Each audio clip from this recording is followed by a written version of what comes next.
Hi friends, LINI'S FOOD CORNER എല്ലാവർക്കും സ്വാഗതം.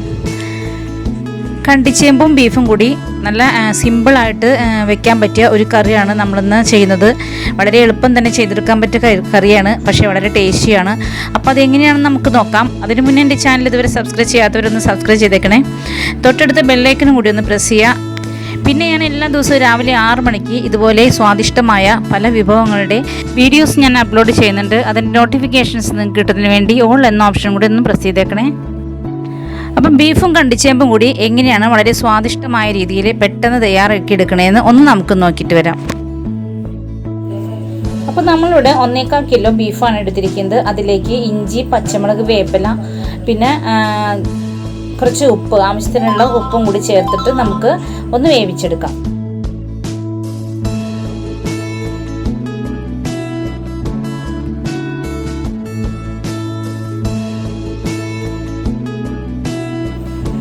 അപ്പോൾ ആ സമയം നമുക്ക് കണ്ടിച്ചേമ്പ് കട്ട് ചെയ്തെടുക്കാം, വൃത്തിയാക്കിയെടുക്കാം. അപ്പോൾ അതിന് വേണ്ടി നമുക്ക് ഇതിൻ്റെ ആ തൊലിയൊക്കെ ഒന്ന് കളഞ്ഞെടുക്കണം. അതെല്ലാം കളഞ്ഞതിന് ശേഷം വലിയ വലിയ പീസാക്കിയിട്ട് വേണം നമ്മളിത് കട്ട് ചെയ്തെടുക്കാനായിട്ട്. കാരണം ചെറിയ പീസാക്കി കഴിഞ്ഞിട്ടുണ്ടെങ്കിൽ പെട്ടെന്ന് തന്നെ അങ്ങ് അലിഞ്ഞു പോകും. അപ്പോൾ നമ്മളതിന് തൊലിയൊക്കെ കളഞ്ഞിട്ടുണ്ട്. ഇനി നമുക്ക് കട്ട് ചെയ്തെടുക്കാം, ചെറിയ ചെറിയ പീസാക്കി എടുക്കാം. ഒത്തിരി ചെറുതാക്കരുത്, നമ്മൾ കപ്പയൊക്കെ കട്ട് ചെയ്യുന്ന പോലെ ഒന്ന് കട്ട് ചെയ്തെടുക്കാം. എന്നിട്ട് കുക്കറിൽ നമ്മളിത് ഇട്ടിട്ട് ഫസ്റ്റ് വിസിൽ വന്ന് തുടങ്ങുമ്പോൾ തന്നെ നമ്മൾ കുക്കർ ഓഫ് ചെയ്യുക. അതല്ലെങ്കിൽ അലിഞ്ഞു പോകാൻ സാധ്യതയുണ്ട്. പല ചേമ്പും പല വേവായിരിക്കാം. അപ്പം നമ്മൾ ഫസ്റ്റ് വിസിൽ വരുന്നതിന് മുന്നേ തന്നെ നമ്മൾ ഫ്ലെയിം ഓഫ് ചെയ്യുക. അപ്പം ഞാൻ കണ്ടിച്ചേമ്പ് നമ്മൾ വേവിച്ച് വെച്ചിരിക്കുന്ന ബീഫിലേക്ക് ഇട്ട് കൊടുത്തിട്ടുണ്ട്. ഇനി അതിലേക്ക് ഒരല്പം ഉപ്പും കൂടി, ചേമ്പിലേക്കുള്ള ഉപ്പും കൂടി ചേർത്ത് കൊടുക്കുക.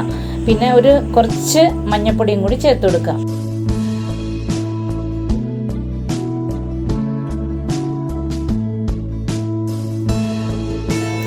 ഇനി നമുക്കിത് മൂടി വെച്ചിട്ട് ഒരു വിസിൽ വരുന്നതിന് തൊട്ട് മുന്നായിട്ട് നമുക്ക് ഓഫ് ചെയ്യാം. ഇനി നമുക്ക് കറി താളിച്ചെടുക്കാം. അതിന് വേണ്ടിയിട്ട് ഞാൻ ഒരു പാത്രത്തിലേക്ക്, ഒരു ചട്ടിയിലേക്ക് കുറച്ച് ഇഞ്ചി, വെളുത്തുള്ളി, പച്ചമുളക്, വേപ്പില ഇവയെല്ലാം ചതച്ചിട്ട് കൊടുത്തിട്ടുണ്ട്. ഇത് നല്ലതുപോലെ ഒന്ന് മൂപ്പിച്ചെടുക്കാം.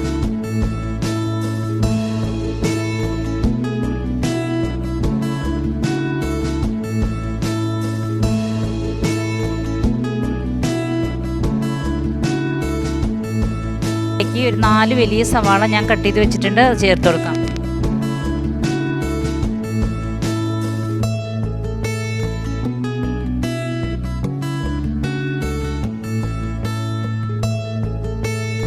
ഈ സവാള പെട്ടെന്ന് വണ്ടി കിട്ടാൻ വേണ്ടിയിട്ട് നമ്മൾ സാധാരണ ചെയ്യാറുള്ള പോലെ തന്നെ ഒരല്പം ഉപ്പ് ചേർത്ത് കൊടുക്കുക. നമ്മൾ കണ്ടിച്ചേമ്പിലും അതുപോലെ ബീഫിലും ഓൾറെഡി ഉപ്പിട്ട് വേവിച്ചേക്കുന്നതാണ്, അതുകൊണ്ട് ശ്രദ്ധിച്ച് വേണം ഉപ്പിട്ട് കൊടുക്കാനായിട്ട്. ഇത് നല്ലതുപോലെ ഒന്ന് വഴറ്റി ശരിക്കും ഒന്ന് മൂപ്പിച്ചെടുക്കാം.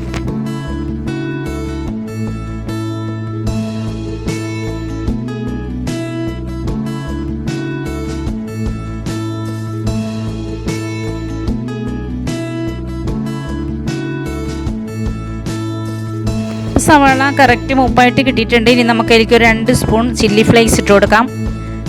ഒരു 1/2 സ്പൂൺ മഞ്ഞൾപ്പൊടി ഇട്ട് കൊടുക്കാം.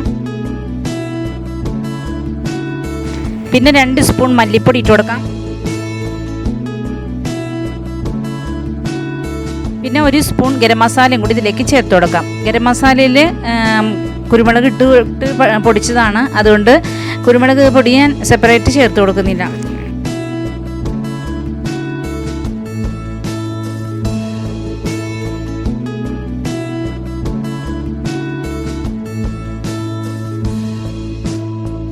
നല്ല കളർ കറക്കി കിട്ടണമെന്നുണ്ടെങ്കിൽ ശരിക്കും മൂപ്പിച്ചെടുക്കുക. കാരണം മല്ലിപ്പൊടിയൊക്കെ ശരിക്കും മൊരിഞ്ഞ് വരണം. അതല്ല തേങ്ങ വറുത്തരച്ച ഒരു കറിയുടെ കളറാണ് നമുക്ക് വേണ്ടതെന്ന് വെച്ചിട്ടുണ്ടെങ്കിൽ ഒരു മീഡിയം ഉപ്പാകുമ്പോൾ തന്നെ നമുക്കിതിലേക്ക് നമ്മൾ ബോയിൽ ചെയ്ത് വെച്ചിരിക്കുന്ന ബീഫ് ചേർത്ത് കൊടുക്കാം. ഞാനിപ്പോൾ നല്ലതുപോലെ മൊരിയിച്ചെടുക്കുകയാണ്. കറിക്ക് നല്ല കളർ കിട്ടാൻ വേണ്ടിയിട്ടാണ് ഞാൻ നല്ലതുപോലെ മൊരിയിച്ചെടുക്കുന്നത്.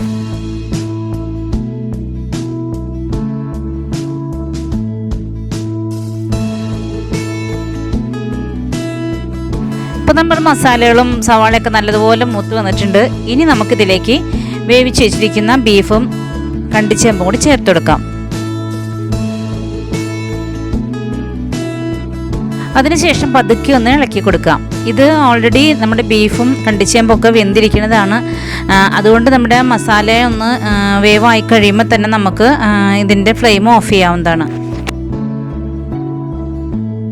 ഇനി ഇതിലേക്ക് ഒരു 2 സ്പൂൺ വിനാഗിരി ചേർത്ത് കൊടുക്കാം.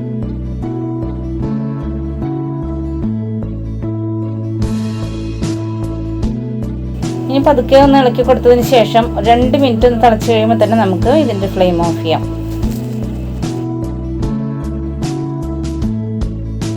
ഇപ്പം നമ്മുടെ ബീഫും കണ്ടിച്ചേമ്പും വളരെ സ്വാദിഷ്ടമായ രീതിയിൽ തന്നെ റെഡിയായി കഴിഞ്ഞു. ഇനി നമുക്കിതിൻ്റെ ഫ്ലെയിം ഓഫ് ചെയ്യാം.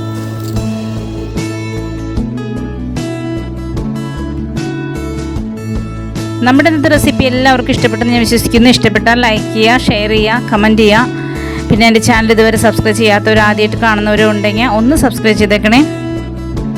അപ്പോൾ നാളെ നമുക്കിതുപോലെ വ്യത്യസ്തമായ മറ്റൊരു വീഡിയോയുമായിട്ട് വീണ്ടും വരാം. Thank you.